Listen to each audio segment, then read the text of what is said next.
উপজেলা আমির হাফেজ জহির ভাই, উপজেলা সেক্রেটারি জুবাইর ভাই, ইউনিয়ন আমির সহ আমাদের নেতৃবৃন্দ এবং করি ভাই আসসালামু আলাইকুম।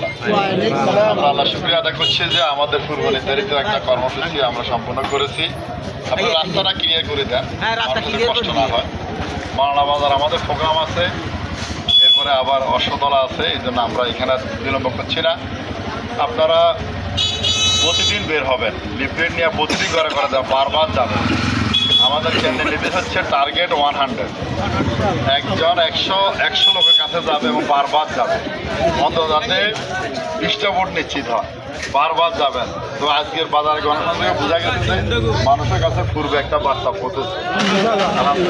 এতে করে আমরা বুঝলাম যে বাজারের ব্যবসায়ীরাও একটা পূর্বে একটা বার্তা পেয়েছে। আপনারা বারবার যাবেন। যে মেসেজটা সেটা হচ্ছে যে আমরা সম্পদের সুষম বন্টন করব, আমরা দুর্নীতি করব না, আমরা ক্ষমতা গেলে কারো উপর জুলুম করবো না, চাঁদাবাজি করবো না। সরকারের পক্ষ থেকে যা বরাদ্দ তার শতভাগ জনগণের কল্যাণে ব্যয় করি। আর এই এলাকাটা লাকসামের সবচেয়ে অবহেলিত, যোগাযোগ ব্যবস্থা থেকে সকল ক্ষেত্রে আমরা এটাকে উন্নত যোগাযোগ ব্যবস্থার কমিউনিকেশনের আওতায় নিয়ে আসবো ইনশাআল্লাহ। এখানে যারা অবস্থান বাইরে আছে তাদেরকে বলবেন যে আপনারা গত 54 বছরে অন্যান্য শাসনামলে যতটা নিরাপদ ছিলেন, যতটা শান্তিতে ধর্মকর্ম করতেন, জামাত ইসলামে ক্ষমতা আসলে আরও বেশি নিরাপদ থাকবেন, আরও বেশি স্বাধীন থাকবেন।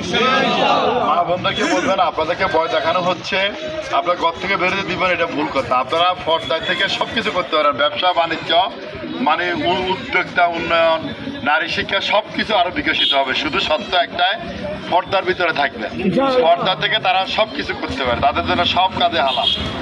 কথাটা বুঝছেন কিনা? শুধু তারা হিজাব করবে আর কিছু না। সুতরাং আজকে এই বিষয়গুলো আপনারা ক্লিয়ার করবেন।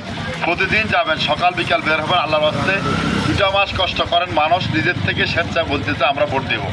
আমরা দেখতেছি অন্য দল করে বলতেছে এবারে ভোটটা দাঁড়িপাল্লা দেব ইনশাআল্লাহ। আশার বাণী, এই সুযোগ আমাদেরকে সদ্ব্যবহার করতে হবে। আপনাদের সকলকে ধন্যবাদ। আসসালামু আলাইকুম।